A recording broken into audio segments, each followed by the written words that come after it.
Joining me now is Pennsylvania Congressman Scott Perry, a member of the House Oversight, Foreign Affairs, Intelligence, Transportation, and Infrastructure Committees. He's also a member of the Freedom Caucus and a retired Army National Guard Brigadier General. Congressman, always a pleasure to see you. Give us your reaction to this prisoner swap. Well, great to be with you this morning, Maria. And obviously, we're elated to have these prisoners returned back home. They should have never been taken prisoner in the first place. But let's remember that there's another side to this equation. Essentially, we've traded journalists for murderers and thieves, and it's like trading a rifle for a spoon. I mean, these people should have never been taken hostage and prisoner in the first place, but this just emboldens Vladimir Putin to continue to broker these kind of deals and to take our people prisoner to get these kind of deals. And I just see, Biden's response, the standard stop. Well, that works real well against despots and thugs around the world. It's patently absurd. This is a terrible deal, and it just projects more Biden weakness as the world wonders who's actually in charge in Washington, D.C. for the next 6 months. Do you read into the timing of this in any way? I mean, Russia agreeing to let these hostages out, let these people out now, 94 days before an election. What's your take on that? Any read into the timing of this now? Well, I don't. It would all be pure speculation, but I don't think it's. I don't think it's out of bounds to say that Russia is very interested in American politics and who becomes the president, who the leaders are. And I suspect that Russia would very much prefer a Kamala Harris presidency to a Donald Trump presidency. Right. Yeah, that's what I assumed. Let me get your take on the other breaking news this morning. The Israeli Defense Forces reporting that it did kill the deputy weapons chief of the Islamic Jihad in Gaza after a series of assassinations this week, including the top political and military leaders of Hamas, a senior Hezbollah military commander. The White House announced new defense military deployments to help Israel defend itself against Iran and its proxies. On a call between Biden and Israeli Prime Minister Benjamin Netanyahu, the prime minister warned any retaliatory strikes will come at a high price. Israel's government instructing residents to prepare bomb shelters today. And new reports of Iran meeting with proxies yesterday to discuss retaliation against Israel, which could include attacks on American forces.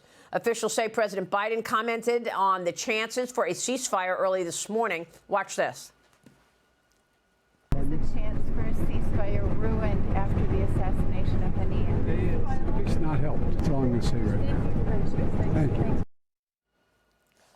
Congressman, what's your take now that we know that the Ayatollah is directing its forces to make a direct retaliatory attack on Israel as a result of those killings?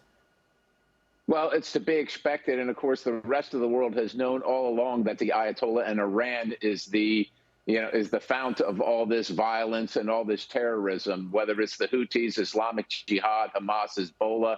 There are proxies all around the globe conducting this. And it's, again, Biden projecting weakness and these kind of thugs knowing that they can get away with this kind of thing. And, of course, Israel in the neighborhood has to bear the brunt of this. And, of course, they need to be on high alert.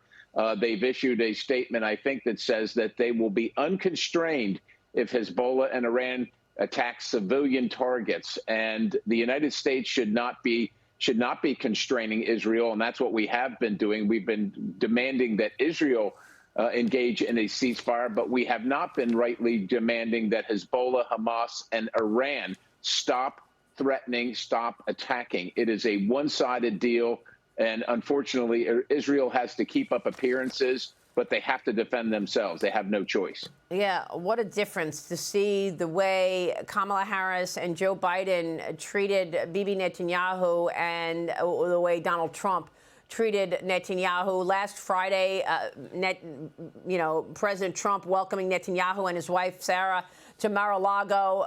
Warm welcome there. Meanwhile, Kamala Harris blows off the congressional hearing from the Prime Minister of Israel. Your reaction? I asked President Trump if, in fact, he told him his plans, of course, just right after this meeting, we saw that attack, which hurt children in Israel by Hezbollah, and then, of course, which followed those leaders taken down, Congressman.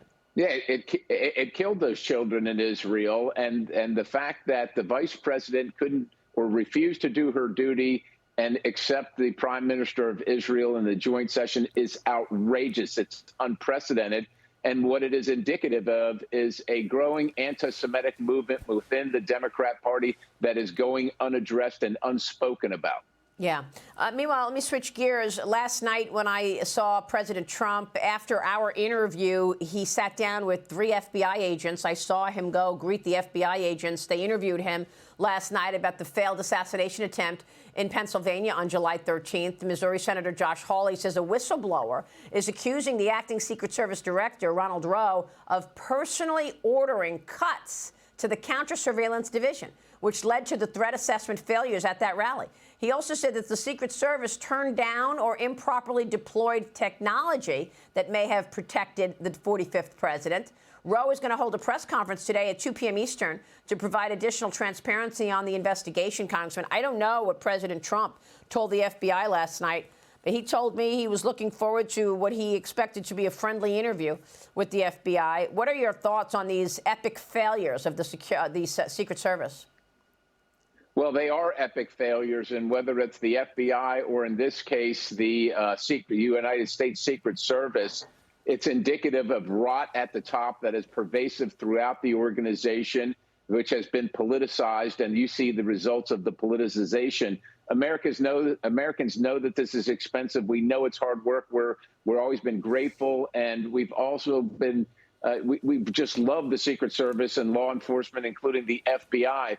But when it becomes politicized and these failures happen, there must be accountability. And I was concerned that when the director of the Secret Service resigned, that would be the end. I suspect that this new Director Rowe, was more involved in the failures at the Trump rally personally than the former director. And so that's why Congress has to investigate, and that's why internal investigations won't be trusted as realistic or getting to the real issues to be resolved. This has to be revolutionary change in the U.S. Secret Service. Congressman, real quick before you go, I'm wondering if we need revolutionary change in the military as well. I've been reporting on this commission on the National Defense Strategy, which finds that in many ways China is outpacing the United States, has largely negated the U.S. military advantage in the Western Pacific through 2 decades of focused military investment. Without significant change by the United States, the commission writes, the balance of power will continue to shift in China's favor. What can you do as an elected official in terms of military readiness? Well, the military exists for one thing, or essentially 2 things, Maria. It's lethality and readiness, and funding for other things have to be terminated. That's what we can do. That's what we must do. All right, Congressman, thanks very much. We'll be watching your work. Scott Perry joining us. Stay with us. We'll be right back.